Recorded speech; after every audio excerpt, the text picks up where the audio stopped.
Hey, thanks for tuning in to Ray's Radio today, Food and Healing with Raina Lutz. Hey, that's me. And in my podcast, I talk all things holistic wisdom for awakening women. We are weaving food, healing, nutrition, traditional wisdom, and spirituality so that you can feel your best body, mind, and soul. So I want to talk to you today about my food philosophy. Now, I wrote this blog many years ago. I've added to it recently so that I could have 7 philosophies listed out. Now, these aren't philosophies in the typical fashion. Of course, I can't do anything typical, but they are how I view food in such a unique way. Now, if you've been following me for any amount of time, you know that I'm not like typical nutritionists. I don't care about food as a filler for our belly. Food is ethical, social, artistic, political, right? There's so many parts. It's spiritual. There are so many aspects to food. It can't just be about macros, micros. So I wrote this because I wanted to share what they don't teach in school and my philosophy around food that would help people in a time of their lives where they are working on changing their diet and some of the concepts that can come in rather than obsessing about how much you're eating or what you're eating. We can think about these other pieces.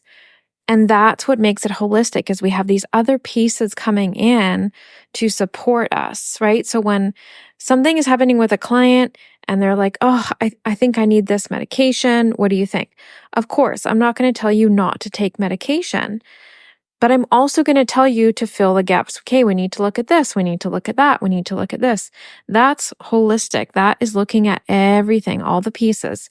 What about your supplement? What about your sleep? What about your exercise? What about your phone habits? All of these other pieces coming into play. Okay, so my food philosophy, the first one is harmony. Now, interestingly enough, originally I had this number 1 on my list. I had it listed as balance. But oh my goodness, in the last 13 years, that's right, this fall will be 13 years in my practice as a holistic nutritionist, I am tired of the word balance. So I changed it to harmony. I believe in balance and harmony in all things. This means the dark and the light. Since we live in a modern time full of processed foods, which we can't always avoid, harmony for me does not equate to denial. So I believe that you can have it all, healthy, organic, and delicious, but harmony and balance means we don't have to eat perfect 100% of the time. And it means we don't feel guilty when we can't eat great. Okay, it means we're present, we're enjoying the food in front of us, we're chewing well, we're not stressing about us, and we're having awareness because awareness is key to making any changes that we need to make. So number 2 is sustainable. It's a wild concept, but I believe that farmers should be fairly compensated for their hard work. It's true. I believe that. So when I spend my hard-earned money locally, and I purchase from a farmer's market or a local grocery or a fruit stand or a farm gate, it ensures that the agricultural roots of my community are well fed and that the farmers themselves, not giants of the agricultural industry or middlemen, profit from their hard work, the tilling, the harvesting, all of it. Sustainably produced food and grass-finished or organic meats nourish the earth by properly feeding the soil and improving the variety of native flora. Moreover, foods grown locally sustainably and picked fresh offer their peak nutrition to the consumer. That's me. So the fresher we can get the food, the more nutrients we can get into our body. Number 3, unprocessed. I like things raw, dirty, straight from the earth. I believe in unprocessed, unrefined whole foods. This is per my nutrition school education as well as what my body likes. And the math is simple. Humans plus real food equals healthier, better feeling humans. So industrial processing strips foods of their natural nutrients and their value. When we consume foods in an unprocessed state, our body is missing nutrients. So we want to check out nourishing, wholesome recipes from local chefs. Even on a budget, we can enjoy natural whole foods, especially because you won't be buying as much junk food. When people say eating healthy is expensive, I disagree. I do not have a massive grocery budget, and I eat pretty well. But it's because I don't eat junk food. I don't spend my money on ice cream. I don't spend my money on chips. I don't spend my money on chocolate bars. I don't spend my money on candy. With all of those things gone, I can afford to eat pretty good.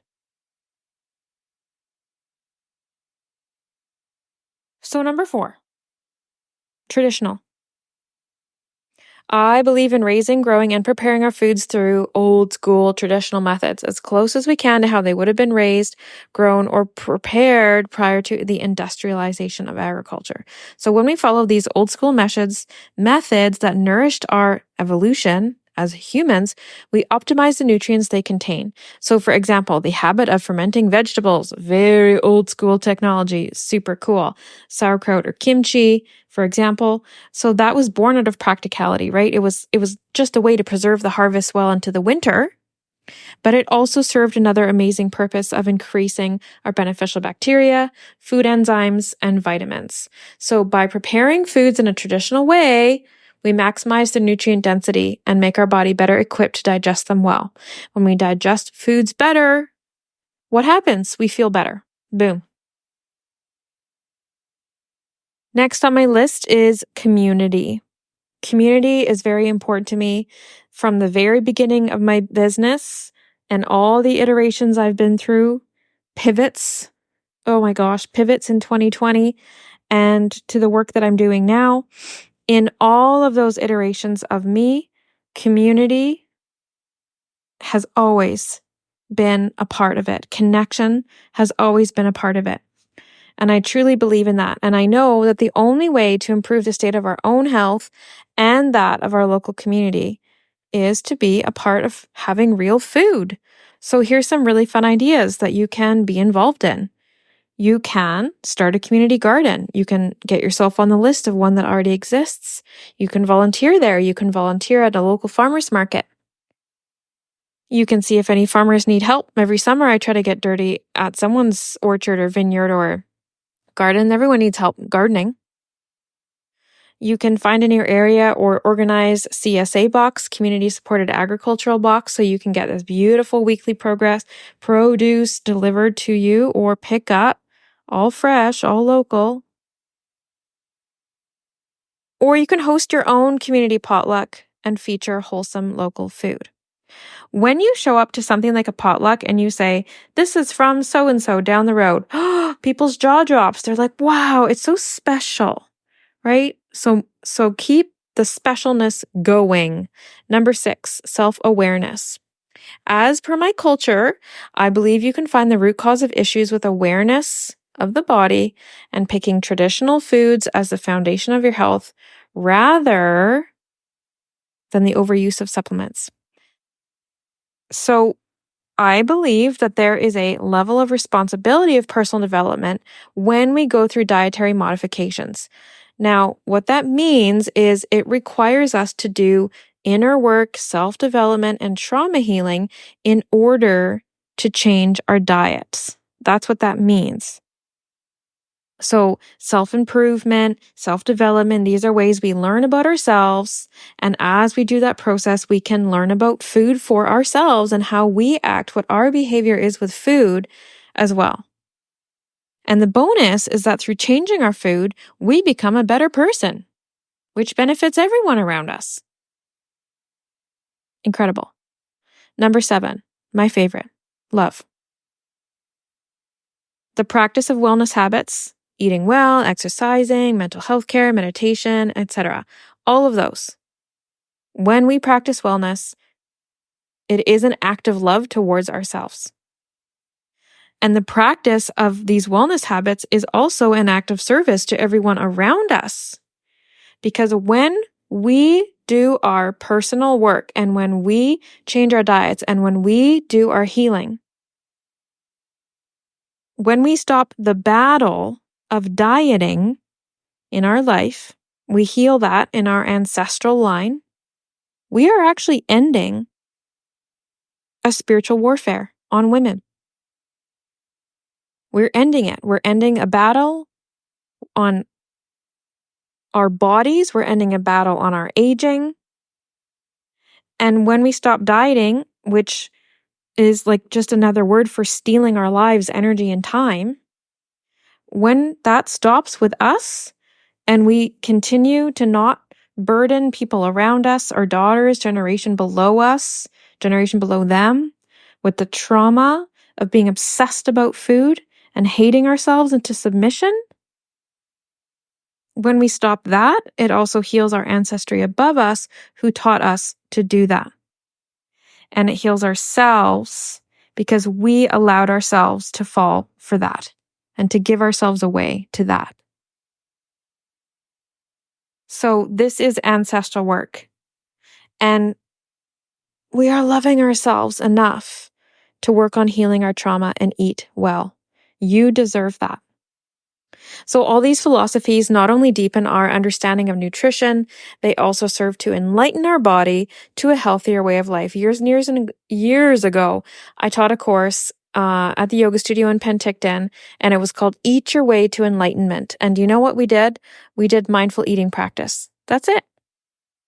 All I did was talk about mindful eating, how we needed to slow down and chew our food more, and then we did mindful eating meditation till the end of the day. That's it. Because if you've studied anything in the realm of enlightenment, self-development, you know that before enlightenment, you chop wood, carry water. And after enlightenment, you chop wood, carry water. So before you've figured out all your food stuff, mindful eat.